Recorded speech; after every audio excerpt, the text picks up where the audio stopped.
keep voices down a little bit. My roommates are sleeping in their beds all safe and sound. It is approximately 6 a.m. in the morning.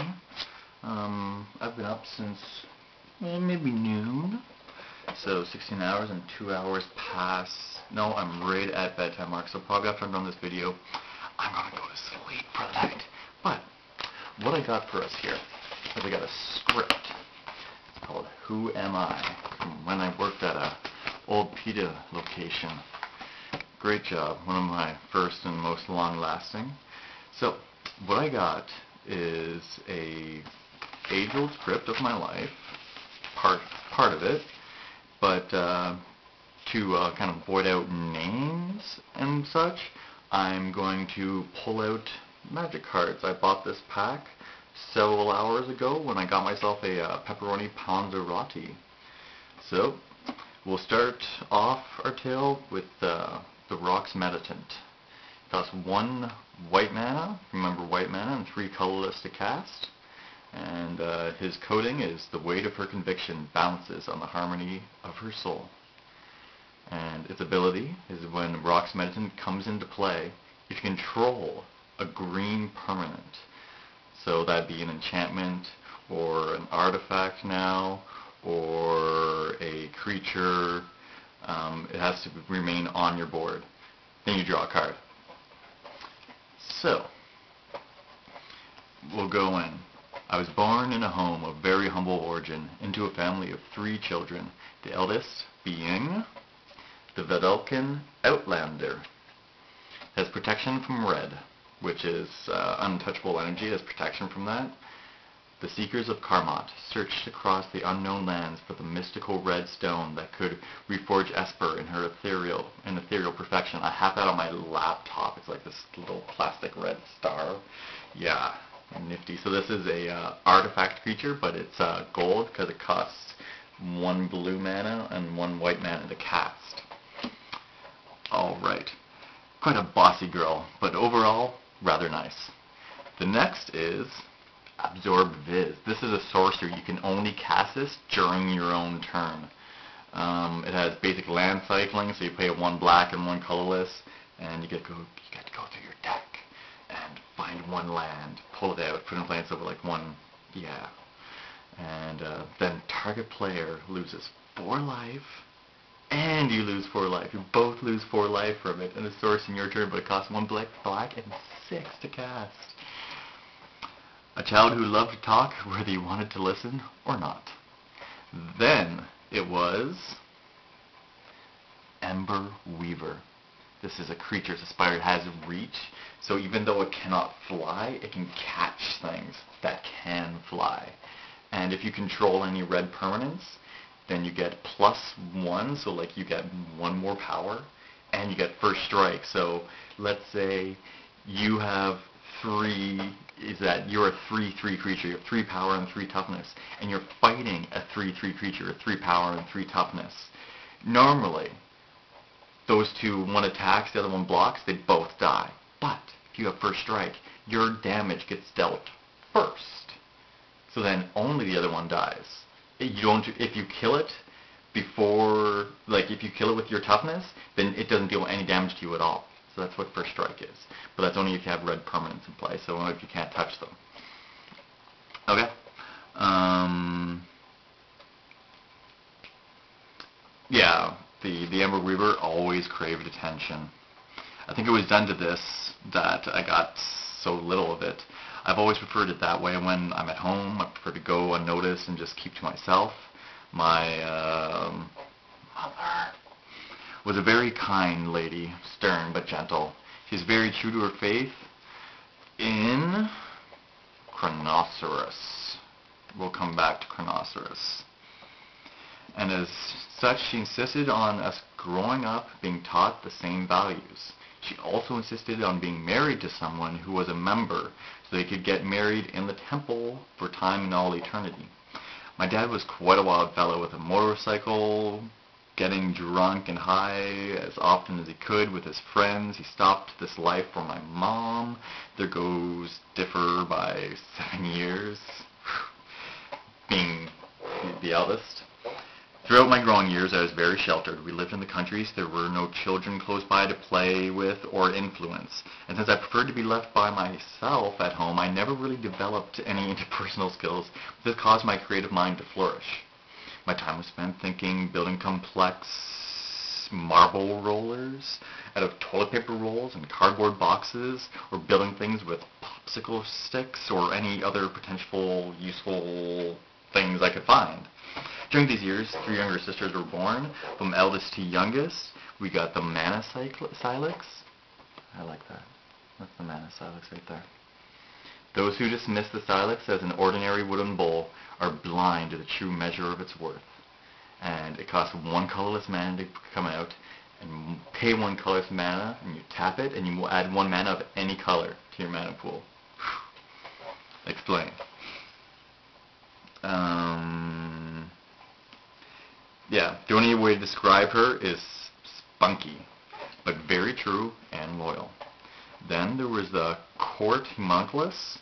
I really cannot remember Court Homunculus as a child. Now she is a very social person. Maybe that's why I don't remember. So, mages of Esper measure their wealth and status by the number of service. Is that another one? Oh, right. Okay. Their wealth and status by the number of servants in their retinue. So, the stronger you are, the more people you have, the stronger you are. Good job. And then we got Molten Flame. Was also one who craved attention, whereas I think it was the Fusion Elemental wanted the limelight and laughs. The Molten Flame wanted pity. She's also a very sensitive girl. There are 2 things I enjoyed doing with them. They were building forts, either in trees or with cushions, and going on nature walks. So the metal filigree in his body glowed red hot, and his flesh soon followed. And as cycling 2 colors mana, you draw a card. Anytime. 2 colors mana, draw a card. 2 colors mana, draw a card. So you can do that as many times as you want, and it also... Oh, you can only do it once because it's an instant. You can do this during your turn, their turn. Any point during the entire game you can play this card. So, well, I'm going to check my timing on this, see how much I've talked here, gabbed. Okay, so we're at about 5.5 minutes, so I think you might be able to last to do a little bit more. I still got several magic cards sitting in my pile. I'll quickly show you my 5-color one. As the shards merged in the maelstrom, their mana energies fused into new monstrosities. The family was pretty much happy for the most part, except my father, who would blow his top at the slightest thing. For punishment, we usually got spankings with the belt, wooden spoon, or whatever was handy, and then sent to our rooms. We never had very much food, but we never went to bed hungry. My mother was very good at shopping, always looking for sales and only buying when there was. Oh, I love shopping. Pretty much all of our clothes were given to us by other people. At the Shambling Remains, there was always plenty of presents under the tree. Oh, at Christmas, there's plenty of presents under the tree. Shambling Remains. Jokes. A present under the, because my dad loved to go garage sale. Like, you could say, like, hey, let's go sailing, and you'd like go around to like different garage sales and check out what's there, as he would call it. Occasionally he would take one of his children with him. I can't remember it ever being me though, but I kind of do. I got like some kind of money change purse, like one of those blue things that you open up and for like change in them. They're like rubbery. It's weird. But memories of such young age are faded. Although I know I was never either of my parents' favorites. For my dad preferred the Chronoceros and the Igniting Disorder. My mom always preferred the Soldier and the Master Transmuter. And they would kind of pass back and forth between different ages because they changed depending on who they hung out with. At church, my mom was primary school teacher until I was about 11 years old. I had 3 boys who were my friends there. One of them was popular and good looking. He always had a thing about his hair being neat and tidy because the girls loved it that way. The other one was very quiet. He loved video games. And then the other one, which is my Forest, was the one I got along best with. He was quite smart and very kind and understanding. But even here, I was still an outcast due to my very poor people skills. There's little left from my childhood, very few pictures, a stuffed animal or two from when I was 8. My parents didn't bother keeping any of it, like no pictures. Certain years, like I had big blonde curls and changed like wavy. I guess since I was the middle child, it was why they didn't take many pictures or had a baby book or anything. Once school started, kindergarten was a bliss. I loved playing with the building blocks and even more enjoyed all the little crafts they had for us to do, but by grade 1, that bliss was over. I was recognized as being uncool because I didn't swear. I guess it would be best to outline the beliefs of my church at this point, so we were getting back to that. Where was it? I said I would get back to it, didn't I?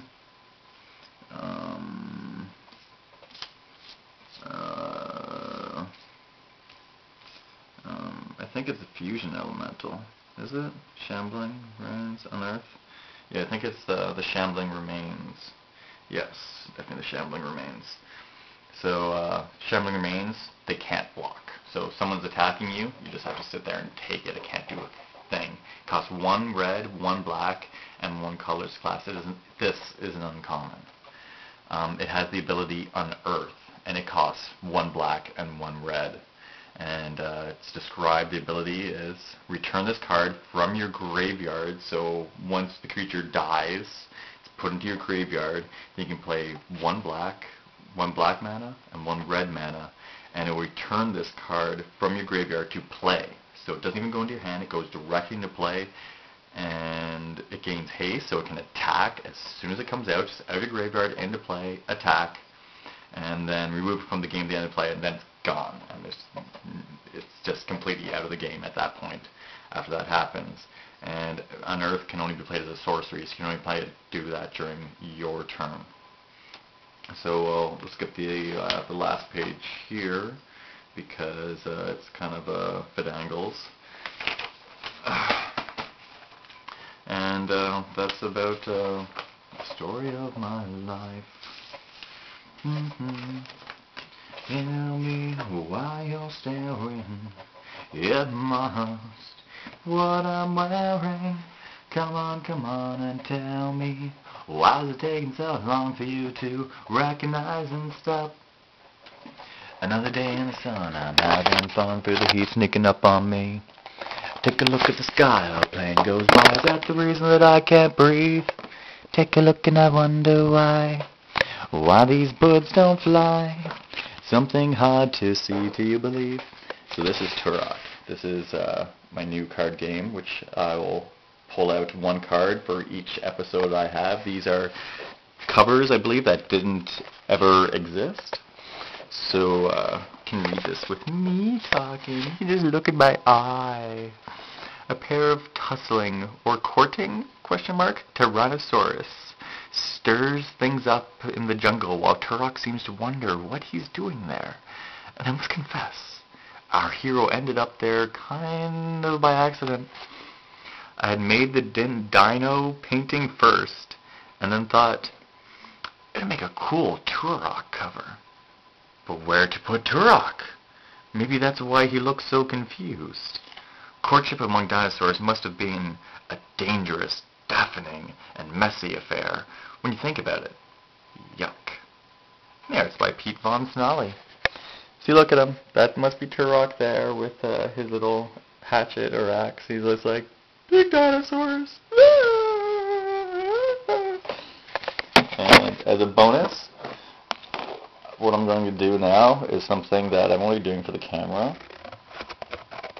I'm going to cut those 2 in half. And now I just cut the deck. 1 card out, whole stack more to go. How many episodes are we going to make? You ready? That's 15, 2, 1.